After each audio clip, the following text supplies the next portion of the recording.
everybody? It is episode 97 here on Hawaii Football Now. Big thanks to Spectrum Mobile and HawaiiUSA Federal Credit Union. It is Wednesday, July 5th. We record this just after 7 a.m. Hawaii time. Set to release this as usual on Thursday. We'll release this July 6th. Tomorrow, Jordan Haley, Hunter Hughes with you for another episode. We got Jonathan on the controls as always. And a fun week here for us, obviously. Hopefully you got to enjoy the holiday yesterday. Happy 4th to you all. I know Hunter took advantage of that, made the most of it. Hopefully you had a nice little break there, Hunter, yesterday. And I know we talked about it last week, but how was your trip over to Molokai? You had yourself a nice busy few days. I did, yes. Molokai always hits the spot. We actually touched down for about a half hour on the way over there in Kalapapa, up on the North Shore, and picked up one of the workers from the colony up there, which is crazy. Like, you're not even supposed to be over there in Kalapapa, so that was really special. But then, yeah, I worked with Coach Kahale and the farmers over there, and yeah, this is if you remember, Jordan, this is my second year going over there and doing this camp. So a lot of the same kids that we worked with last year are still there, still playing. And I thought I was going to be working with the quarterbacks, but one QB was on another island doing a baseball tournament. The other was playing basketball somewhere. So I ended up being the QB. But Okay. if you tell me I get to fly over to Molokai and spin the rock, I'm a fan. So Not a bad gig. How'd that go for you? Oh, it was the arm all right? You know, did you had to ice down afterward? The arm was okay. The thing was actually like tuning it back so that we don't hurt the kids. Because it was like age range, right? It's not like just high school. You got like 7th graders all the way up to seniors in high school, and so we're playing one-on-one and got a bunch of coaches there chiming in saying, oh, hey, does this guy still got it? Blah, blah, blah. And I'm trying not to take a kid's head off. So it was a good time, man. Also, special shout out to Coach Kimo Orlando, who's a loyal listener of Hawaii Football Now. Much love, Coach. Thank you for driving us around and keeping us well behaved over there on Molokai. Much love, Coach. You're the man. Oh, that's great. Yeah, that's pretty cool. You guys got to stop off in Kalapapa. That's something not a lot of people get to do. And a pretty cool experience there. All right, we got a lot to talk about this week. Some exciting things. The athletic director, Craig Angelos, has made himself very available, has talked to many members of the media here in Hawaii. Heck, we're even trying to get him on the pod here. And hopefully we can do so here shortly. But before we dive into some of his latest ideas that he shared publicly, which I think will get people excited, I do want to, of course, remind you that Hawaii Football Now is brought to you by HawaiiUSA Federal Credit Union. As Hawaii's largest credit union, they are committed to just serving individuals and businesses through its 14-branch locations statewide and convenient digital banking services. As a leader in providing support for the islands, HawaiiUSA is committed to strengthening Hawaii's financial wellness and sharing successes with members, local businesses, and the greater community. Visit HawaiiUSAFCU.com. All right, here we go. Game time on episode 97. One of the big things that's come up with Craig Angelos, the new athletic director at the University of Hawaii, and again, kudos to him. He's given a lot of interviews. He's spoken to folks. He's been out in the public.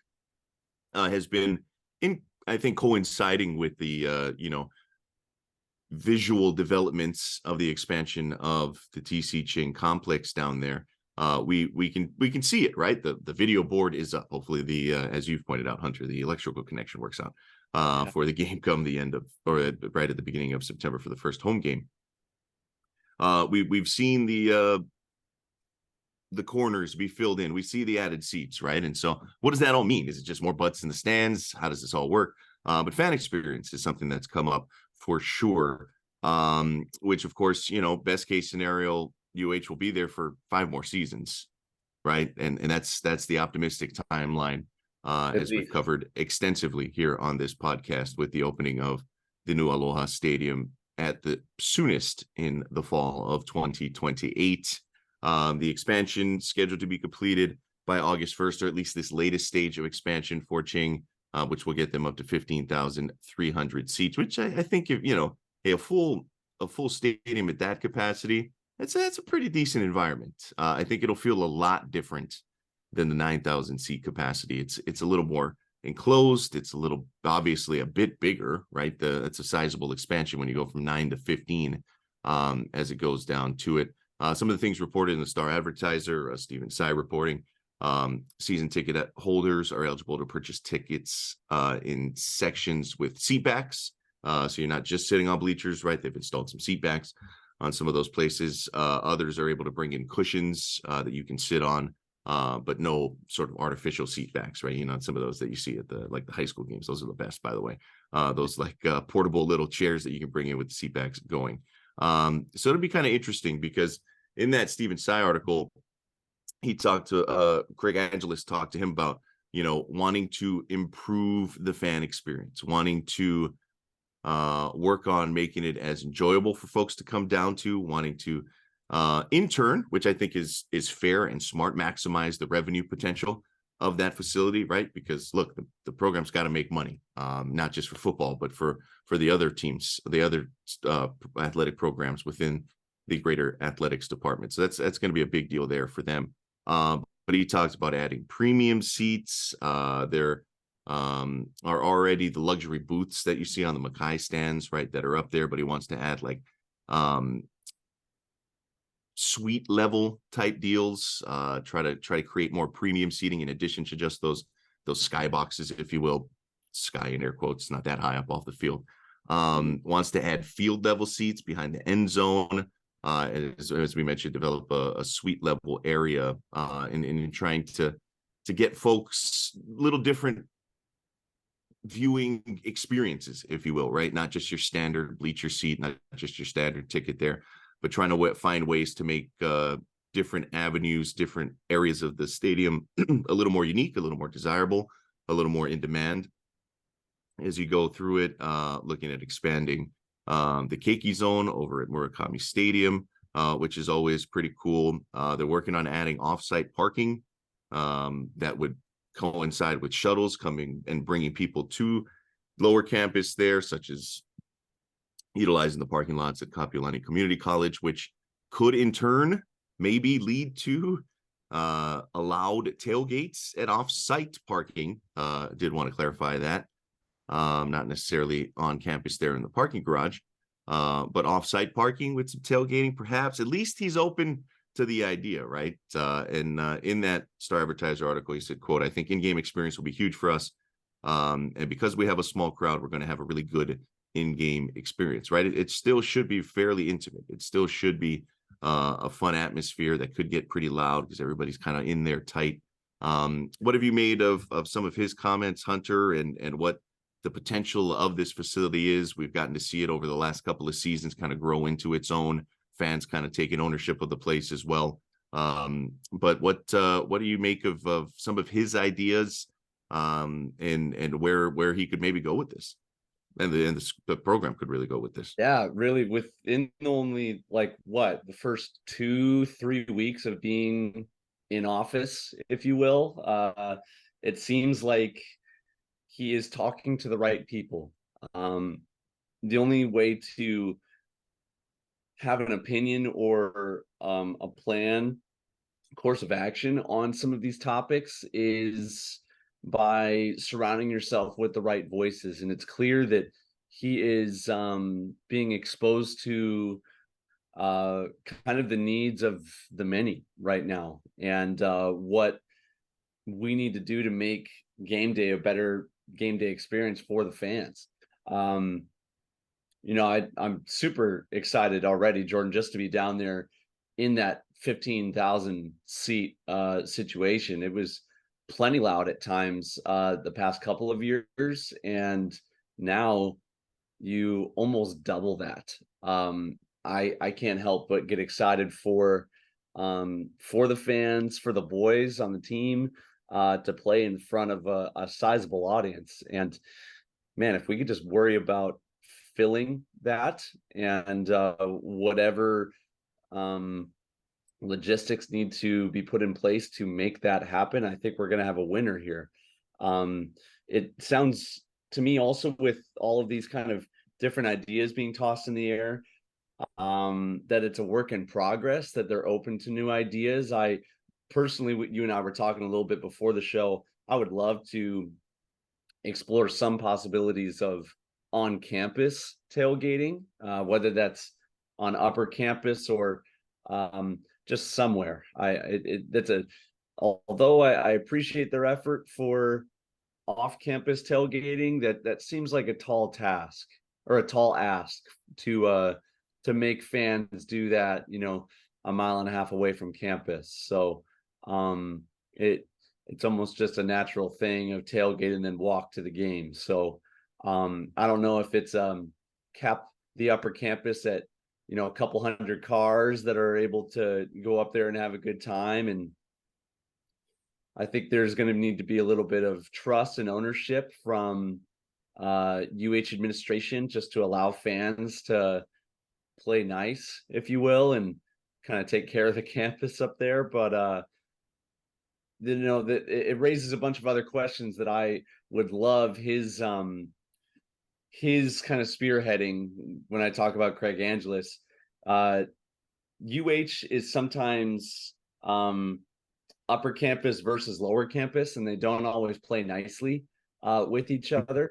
And kind of along with that, you've got security, you've got parking structure, which is an absolute crap show, if you ask me, and then you've got athletics. So all of these different departments need to be on the same team, need to be on the same wavelength of communication. And it still felt like we were dealing with different departments on different teams instead of everybody on the same side. That was my observation these last couple of years. So if we are going to make some changes, I would love to see Mr. Angelos kind of pursue those avenues if he could. Yeah, and I think the big thing is I hope that those hurdles don't stop Craig Angelos from continuously exploring ways to make this a better experience, right? Because those are all very real, as you've outlined.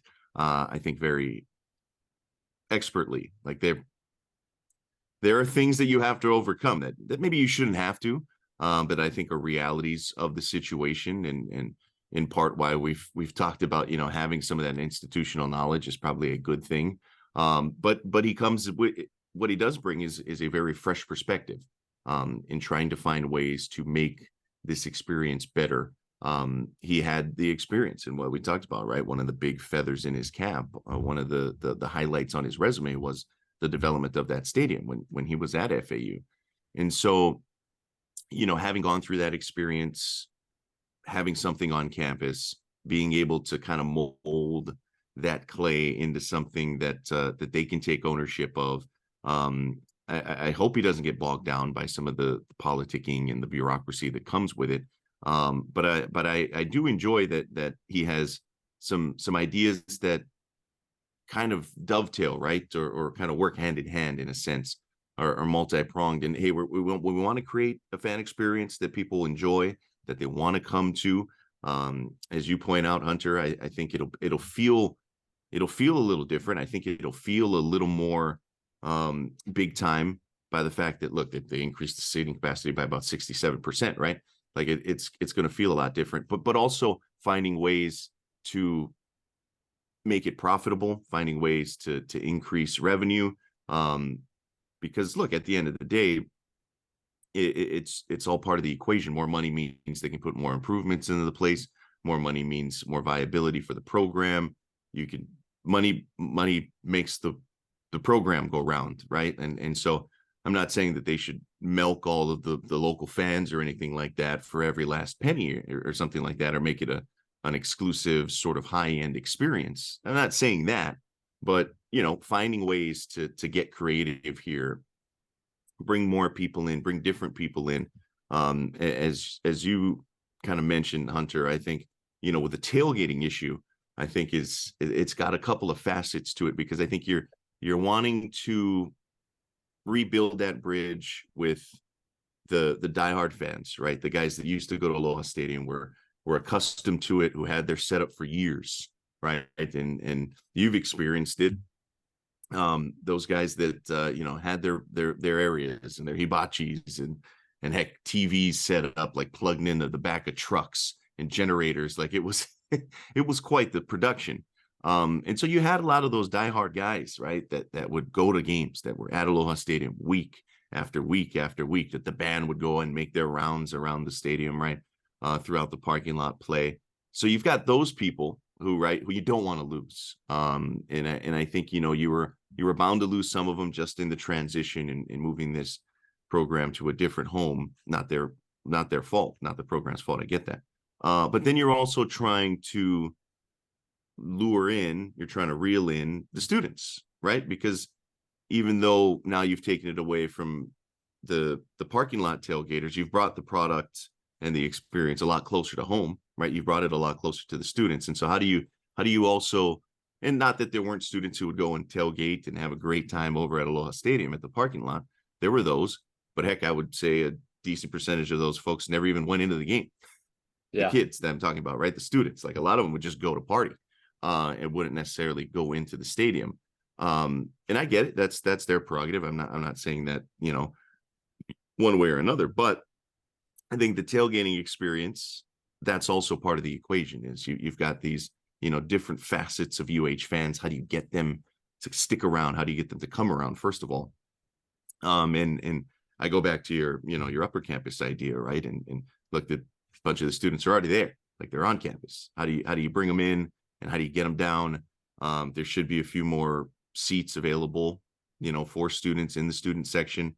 The student section at times was bumping early in the season. As the season went on, it was pretty sparse, and so, like most things, if you win, they'll come. That's just sort of how things go, right? You think of UH volleyball and some of the success they've had in recent years. Students come out for that. And so how do you rope all of that in, right? How do you satisfy the guys that are looking to set up the full tailgate experience? How are you looking at, students who are looking to pregame, maybe don't need the car element to it, right? They don't need the literal tailgate, if you will. But there are plenty of places on campus, I know you've talked about it before, Hunter, that allow for, experiences that we see plenty of places on the mainland. The SEC, right? They've got areas where nobody drives up. It's you bring you roll your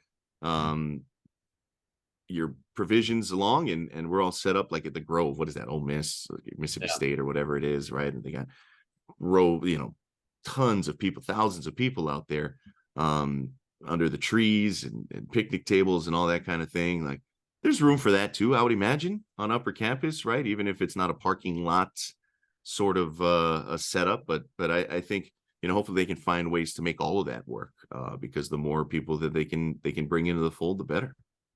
Yeah. At Campus Center, there's a beautiful walkway kind of through some trees, right kind of adjacent to the law building right there, which is right at the edge of upper campus. There's room right there for 50, 60 cars, if you wanted to allow them in right there. And you mentioned the band, Jordan. Back in the Chow era, that was one thing I really liked, was they had the band walk, and they had the team walk through the band and the tailgating section to get to the stadium. Something that we still could do even on home games. The team still stays at a hotel, so we are traveling to campus. It wouldn't be all that difficult in my mind to bring the buses actually to upper campus, kind of right around Campus Center, drop everybody off, have the band there, and they walk down the hill, across the street, through the law building, and then down the stairs adjacent to the parking structure, and you're in the stadium at that point. So I like ideas like that. To people are like, okay, well, what's the point? The point is to increase the fan experience, increase the closeness with the team. I love the integration of upper and lower campus. We have a beautiful campus. Why do we have to have everything on lower campus? Let's get everybody on the same team. Let's drive some sales towards merch up at Campus Center bookstore, where that's where all of the hats and the merchandise and the gear is. We still don't have much of that represented on our game day experience, like setting up some things like that to really kind of kick it up a notch. Jordan, I've got kind of a tripped out idea for students during the game. I'll do my tripped out one and then I'll do my logical one later. But have you ever seen Beat the Freeze at the the Braves games? The Braves games where they give that fan a head start and then they race him. So I've got a similar idea. You give like a former player, like you put him in like a whacked out football attire, like full pads, helmet, everything. And then you give a fan like a 15-yard head start. And if they make it to the end zone, they win a scholarship. But they're running away. But they're running away. Are you volunteering to do this? You are either volunteering or you're selected. Of course, are you volunteering to be the alum? No, definitely not. We need someone much bigger, much more endowed than Hunter Hughes. But I just think it would be fantastic to watch a fan run away from a linebacker. And if they make it to the end zone, they get a scholarship or something like that. And what's the incentive? If I go to a UH game, there's a chance I could get selected to win a semester's worth of school. There's that. The other thing that Josh and I have talked about on the show is students always love free food. Yes, they do. If there's some promotion to get them in the stadium for a free hot dog, some Dippin' Dots. You and I both know the jerk chicken is out of control down there with the fumes rolling onto. That's right. You want to talk about open fires. That with those vendors, that in my mind, there's got to be an easy little partnership of first, 500 students get such and such free food just to get them in the stadium. Because I'll let everybody in on another secret. The students aren't paying for their tickets. It's part of their tuition. So you got to pay the athletics fee or whatever it is, right? That gets built into your annual fees. That's right. So we're not like a Power 5 school where students are required to pay for their season tickets. Let's figure out a creative solution to get them in the stadium, because if they're there and they're bumping along, it's going to be better for everybody. Yeah, I'm with you. Free food is the currency of college, right? Like, what do they call them? Like hall meetings or floor meetings? Like you're in the dorm, and it's like, your RA's got to bring everybody together to make some announcements or something, right? Usually it's pretty ho-hum. Sometimes it's because somebody was being a knucklehead, and we got to have a floor meeting, and usually the incentive to get people to come is like the free food, right? It's like, hey, we have pizza, or hey, we ordered Thai food. Come down Tuesday 7 p.m. And that usually at least gets people to show up, so you can hand them a flyer or something like that. I like that. So I think that's probably a little more in the budget than maybe like giving away scholarships and having, say, Chad Owens chase somebody down in full gear, because nobody's running away from him. Maybe that's the secret. Maybe you have the promotion, you just get Chad to do it, and you'll never lose. Totally. Perhaps. Well, and that's the thing with Beat the Freeze, it's like they've got it timed mathematically. As long as you let him start by this moment, he will catch him. Yeah, right. It's only happened like a handful of times, right, where he's lost. I think one time he like pulled a hamstring, so it's not even like a fair race. Exactly. When it goes down to it. Yeah, I'm with you there. And so we've talked a little bit about the lead up to a game, right? Like how do we maximize the pregame experience? How do we then get people into the stadium, right? In large part the students, because I think that's a huge part of the equation. And I think, if you're going to play on campus, like you have to have a vibrant student section. And something we'll talk about in the coming weeks, because they did make an announcement. I didn't want to get too much into it this week because I think we're waiting for more details. But the Hawaii Athletics social media, not just the football program, the Hawaii Athletics, talking about rebranding the student section as the Bowzos. A lot of people remember back in the old Clum Gym days, the Bowzos. So maybe kind of tuck that in the back pocket for a further discussion down the road. But I wanted to kind of get into, Hunter, the in-game experience, right? Once you get people to the stadium, once you lure them with tailgates and maybe free food for the kids, and halftime promotions and whatever, right? Once they're in there, yeah, it's kind of interesting to hear Craig Angelos share some of those ideas, right? Incentivize the season ticket holders with seat backs. I'm for it. But beyond that, he talked about, some of the different things that they can do, and some of them have to do with suite level and whatnot. That's kind of standard, I feel like. But he talked about field level, right? In adding that in. And I haven't been down there to see exactly how they've kind of reconstructed both end zone seatings, right? And especially the Eva side by Stan Sheriff, and really expanding that up to look like kind of what the Diamond Head end had been the previous years, where it goes much higher up. But he talked about, the field level access and how people, kind of like to see players walk by, right? When they come out of the tunnel, or seeing them kind of exit the field, right? Or during warmups and things like that, and giving people a little closer access. I think the nice thing about the facility is, look, you could be sitting in the top row and you're going to have a great seat because it's so intimate, and like, it's a 15,000 seat stadium. There's no bad seat in the building, but he talked about, getting some of that experience, and how folks, feel a little more connected, kind of getting them in, or at least me reading between the lines, helping them feel a little more connected.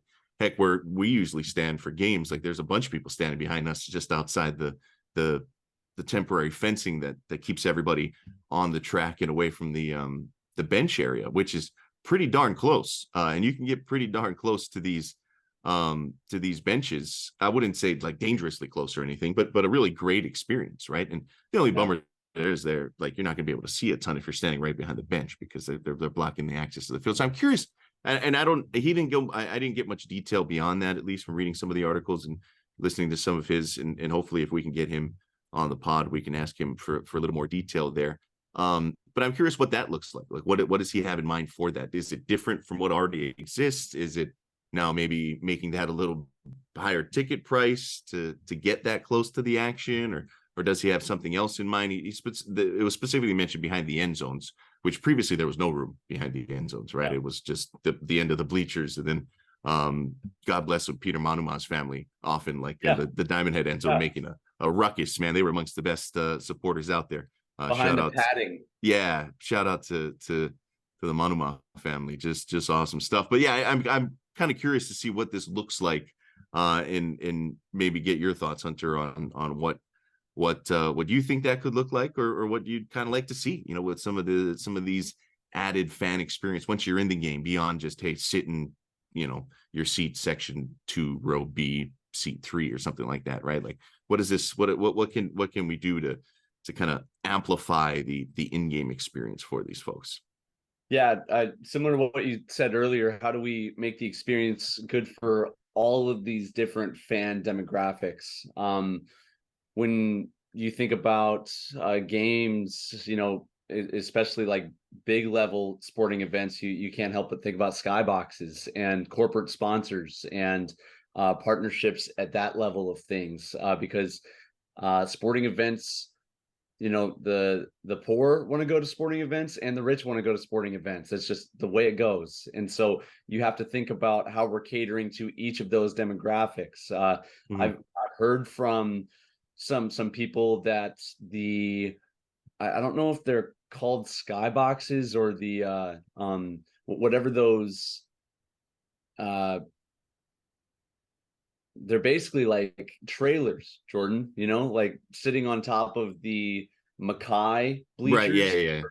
Were those kind of like rooms for something of that nature. But I've heard that they were really cool. The food was really great. The beverages and amenities in there were fantastic. And so I think focusing and doubling down on how do we how do we focus there as well is going to be kind of what he's looking at. And yeah, I'm curious with you to see what some of those special seats are going to look like, because you already feel pretty close to the action down there at Ching.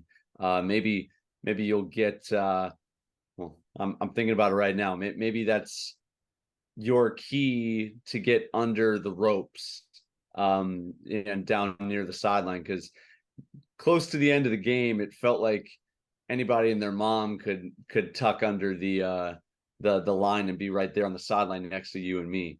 So I don't know, maybe it's something like that, but yeah, I guess we'll have to wait and see. Yeah, that I think it's a great point by you, because at the end of the day, like, you want to bring in the corporate sponsors, you want to bring in those spectators, because look, you need money. That's huge. Absolutely. You want to make it an enjoyable experience from that standpoint, but you also want to make it as accessible as possible for the everyman, right? For the folks that are, working class. Like, there are a lot of those fans, and those are some of the diehards that have been through it. And so you want to still make this an accessible experience. You want to make this a family-friendly experience. You want to make this a great atmosphere. You don't want it to become too corporate, but you need that element of it as well. And so, he talked about using the facility to host like day before game functions, right? Of donors, even for visiting teams that maybe want to host some of their VIPs that they've flown in, like hosting some of that and monetizing the facility that way, right? And so there are so many different ways, but I'm with you. I think you got to make sure that this doesn't become something, and look, this is pie in the sky stuff, right? Because that assumes that, look, they're going to fill every seat and everything like that, but yeah, you want to make sure it still stays a program for the masses, right? And an experience, and a game day experience for the masses. And I don't know exactly. I think these are some preliminary ideas. I know I guess if we got a chance to talk to Athletic Director Angelos, some of these probably haven't been fleshed all the way out yet. Like, it's still early. I wouldn't expect him to have fully formed plans on some of these things, because look, he's new on the job. He's basically been there for less than a month, and but the encouraging thing that I think you've read, that I think you've been able to hear in some of his interviews, is he's thinking about it. He's at a place now that, with David Matlin having taken care of a lot of the actual physical improvements to that facility, kind of taking the baton, and it's like, okay, what do we do with those now? What's the next phase of this, right? Now that we've built it out a little bit, now that we know we're here for at least 5 more years, how do you get there? And I was just kind of encouraged by that, and I'm hopeful that he can see some of these ideas through, and curious at the same time to see what exactly those ideas look like when in their finalized form, or at least a little further down the road. So I'm optimistic about it, I guess I could say, Hunter. Yeah, no, I am too. I even am kind of daydreaming about other ways that we could decorate down there to make it feel more more homey. Like on the side of the parking structure, could we hang some banners over there to make that like feel like our Coliseum down there? Can we put up the retired jerseys from UH up there, the conference championships, the 2007 Sugar Bowl appearance, put that on the side of the parking structure to, it may not be our home for forever, but make it feel like it's our place a little bit more. I think there's opportunity even for little touches like that to really make this place feel like home. I don't know. Put up the banners. I'm all about banners. I'm all about it. History, right? That's something that I think Timmy has tapped back into as well. Tie in the history of the program.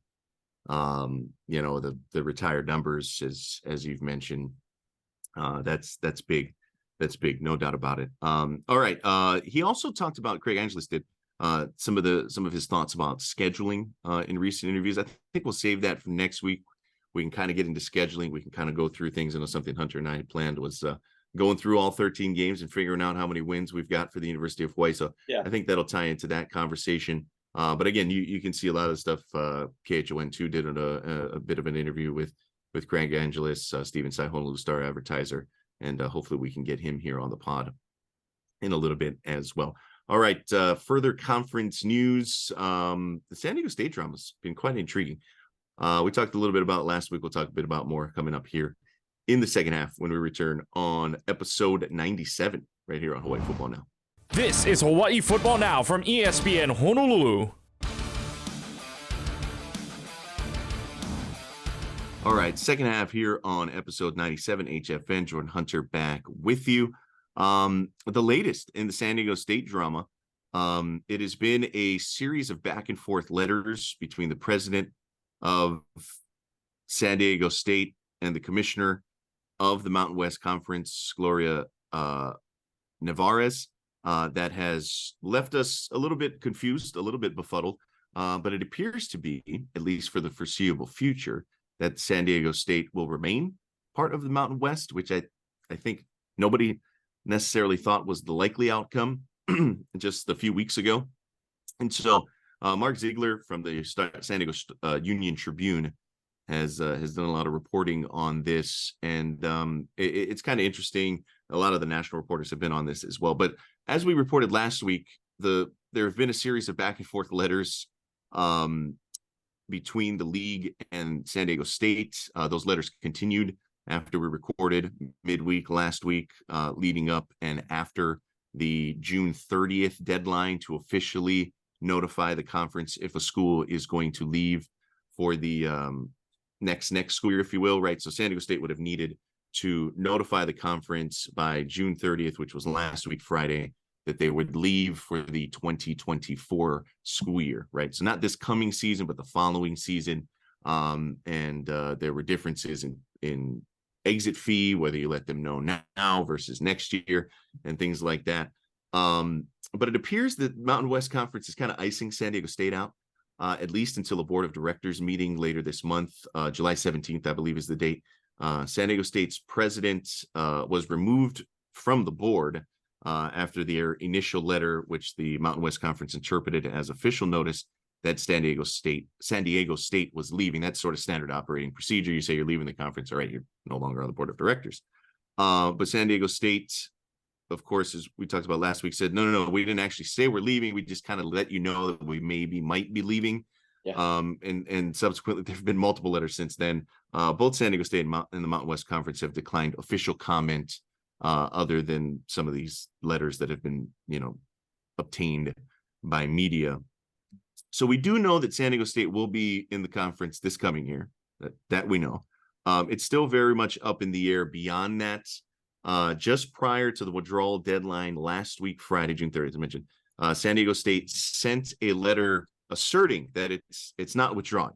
We're here to stay. Take us back, please. Which means that they're likely in the Mountain West for not just this year, but next year as well. But the Mountain West Conference replied on Saturday, July 1st, so the day after the deadline, saying that it's withholding a $6.6 million payment. Each school is due this payment. That's kind of the beginning of the new school year payment that goes out, the distribution of revenue from TV, et cetera, et cetera. And I think also includes probably some of the money gained by the conference via San Diego State's run to the national championship game in men's basketball, funny enough. But they said that they were withholding that $6.6 million payment as the first installment of the $17 million exit fee, or whatever the total is. Basically meaning that in the eyes of the Mountain West, San Diego State is out July 1st of next year, 2024, and the Mountain West is owed that $17 million exit fee. So kind of interesting here. It's like the Mountain West is telling San Diego State, like, yeah, go. We don't want you anymore, even though you could argue that San Diego State has been one of the flagship programs within this athletics conference, especially now with the men's basketball program at its highest it's ever been. And so it's like, is this just like pettiness and retaliation by the conference? Are they trying to play hardball and negotiate like a long-term commitment from San Diego State? TV networks seem to run conference realignment. I'm curious to learn like what their conference TV partners have to say about this, right? CBS and Fox are the two TV partners for the Mountain West Conference. Football obviously drives everything, including our discussions here, but San Diego State's basketball team, interestingly enough, like all of their conference games for this coming season have been picked up by the national network. So basically every single one of their Mountain West games are on national TV. And so how does that impact things? If they leave, does the contract get renegotiated for the conference for their overall rights? I think at the end of the day, like it's better if San Diego State's in the conference, right? As long as Hawaii's in the Mountain West, right? Like it's better for the conference. So yeah, I'm curious what this all means. And is San Diego State going to say, screw it, we'll find the Big 12 or something? I think what's apparent is they don't have an offer right now. Like they don't have a standing offer. They want back in, at least for the time being. The Mountain West Conference is giving them the cold shoulder. For how long? I don't know. For what reason? I don't know. Is it in their best interest to do so and not let San Diego State back in with open arms? I don't know. Like, so this has been quite interesting here, Hunter. Growing up in the mainland, we have a lot of rivers and ponds, and sometimes when you go trudging through the shallow parts of these waters, occasionally when you're stepping through, you'll find yourself in 6-8 feet of water like that. And it kind of feels like that with this San Diego State thing. They kind of tiptoed their way around, and then all of a sudden they're 10 feet underwater and wondering, oh my goodness, what did we do? And trying to surface, and now you need a new phone, and everything you brought with you is just soaking wet. They kind of shot themselves in the foot here. They acted like they were the top dog of the conference. We're gonna, we're big and bad. We're jumping up to the Pac-12.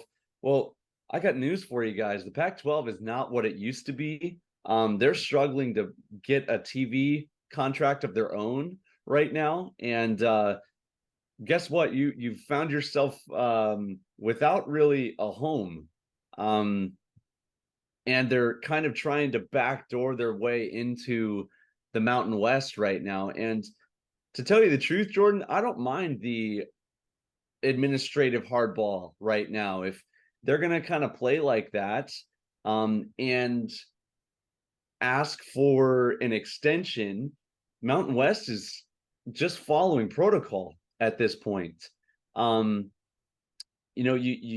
can't really blame the Mountain West because they're not to blame for all of this. And I think one thing that you didn't mention that I think is certainly at play here is Mountain West is looking to send a message to any school from here on forward that is considering leaving the conference, that this is kind of the repercussions if you are choosing to do so.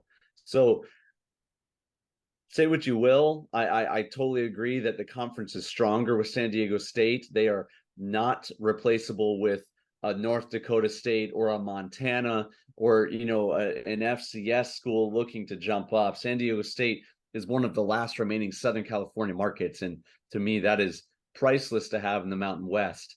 But the conference is trying to kind of set a precedent in my mind of this cannot be just let go. There will be cause for some sort of penalty if you talk about leaving and then ask for an extension. And sure, maybe some would say San Diego State didn't actually do anything. It was all just talk. Well, at the administrative level, there's cost and expensive cost for just talk, I guess. So I don't have the paperwork in front of me or their bylaws for what they are entitled to, but it's interesting right now. There's some drama for sure. Yeah, it's the lawyers are getting involved, no doubt about that. There are going to be a lot of attorneys sitting at tables or on conference calls trying to figure this all out. Billable hours. Yeah, what I find is so interesting, and I think you touched on it a little bit. Look, San Diego State, the first chance they get, and by all indications, they're gone, right? Like if the Pac-12 does indeed offer them a legit invitation, a formal invitation, or maybe even the Big 12, like they're going to leave. right? Like I think that's pretty clear. They basically said that in their initial letter, like, hey, we're probably going to leave, just letting you know. And so from the Mountain West standpoint, look, it's like you're going to leave at the first chance. Okay, you've made that clear. But right now, you need us as much, if not more, than we need you. Right. Because it's like, well, we've got a home for you. And if you're kind of out there caught in the wind, we are now in a position of negotiating power, if you will, right? Because they at least have solid footing for now. And it's interesting because the Mountain West Conference, since they formed and broke off from the WAC in 1998 or whatever it is, 99 was the first thing they played, it has been a very stable conference. Big time. And the other added element to this is Gloria Navarez, who is the commissioner for the Mountain West Conference. And for those familiar, she's new. Like, she only took over January 1st of this year. And not only is she new, she's only the second ever commissioner of the conference. Like, Craig Thompson, who was the commissioner since its inception back in the late 90s, was the only other commissioner in its history other than Navarez, right? And so there was unbelievable stability at the top for this conference for a decade and a half. And then now the new commissioner is in, and now she's decided to, whether just her or she's getting some help from other presidents within the conference, right? They are now playing hardball with San Diego State, one of the founding members of the Mountain West Conference, and one of the staples of this conference, one of the pillars, really, when it comes down to success over the years.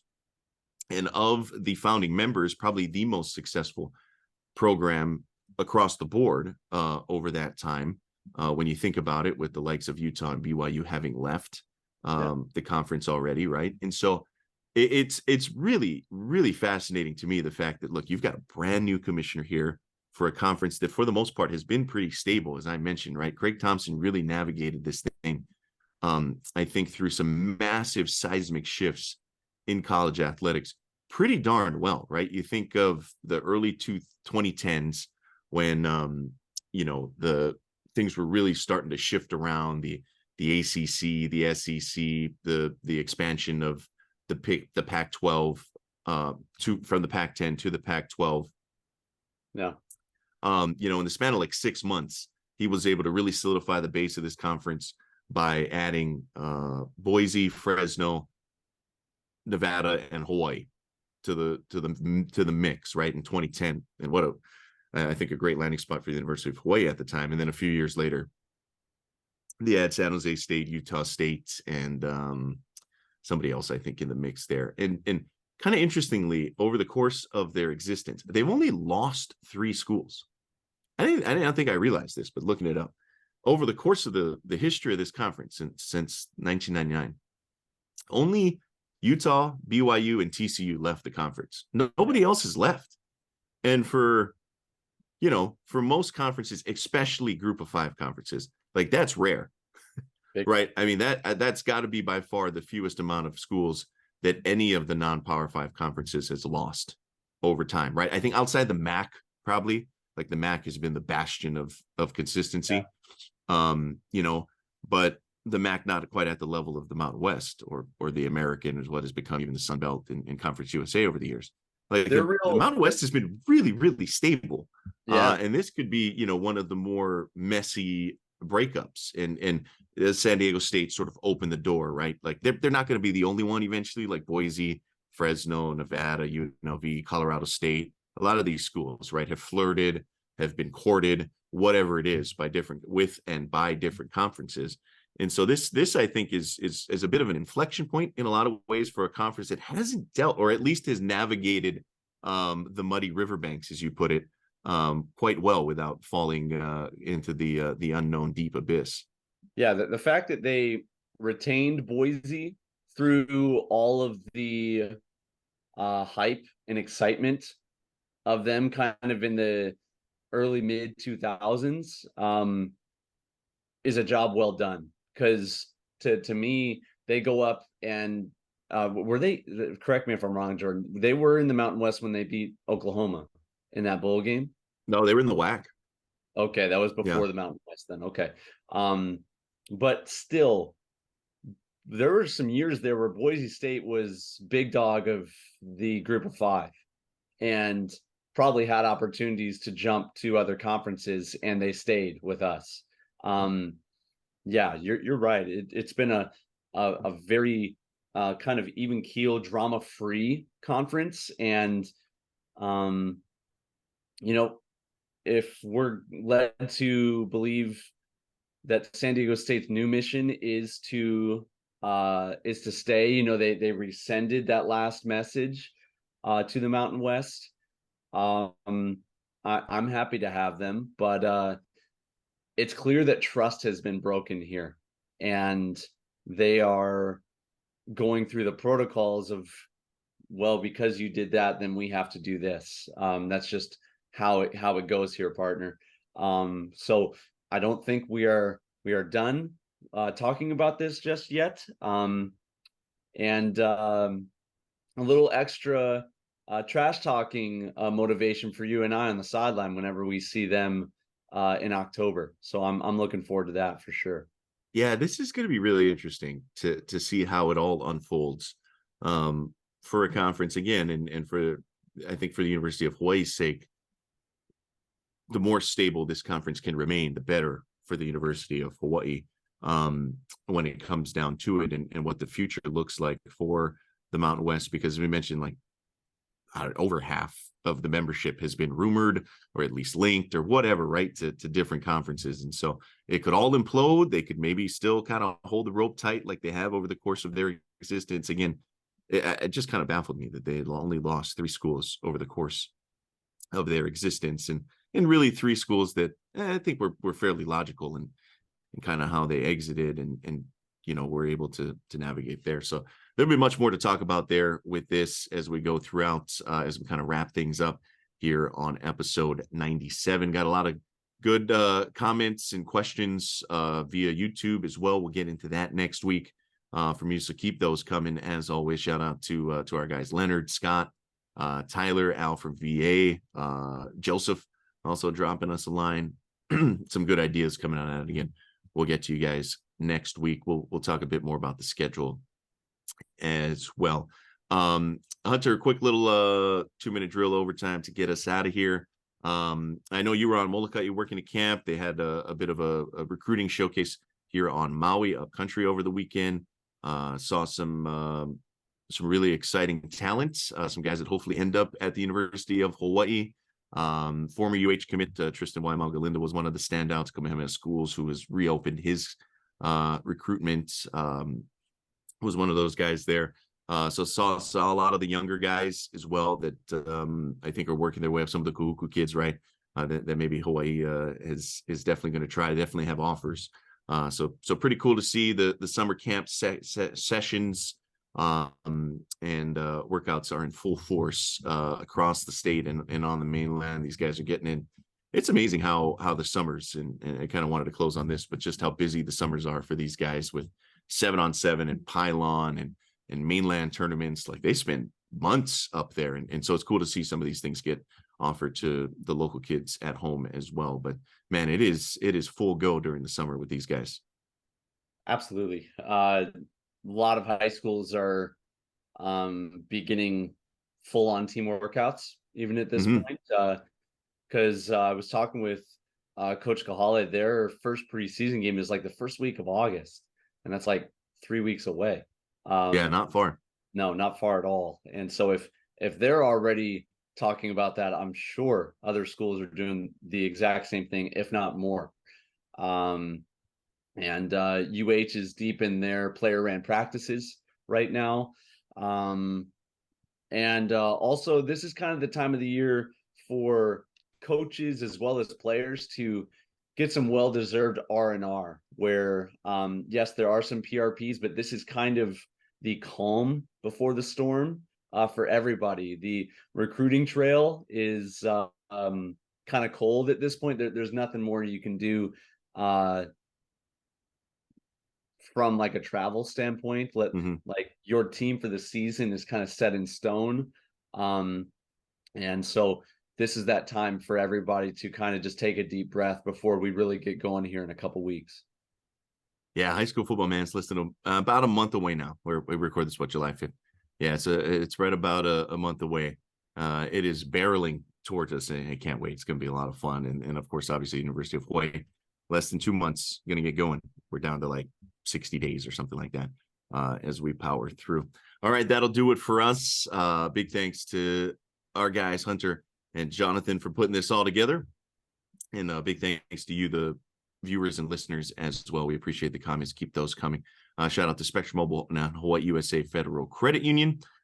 This has been episode 97. We'll see you next week. Still a lot to talk about as we move throughout summer right here on Hawaii Football Now. Aloha, everybody. You've been listening to Hawaii Football Now with Jordan Helly and Hunter Hughes, all from ESPN Honolulu.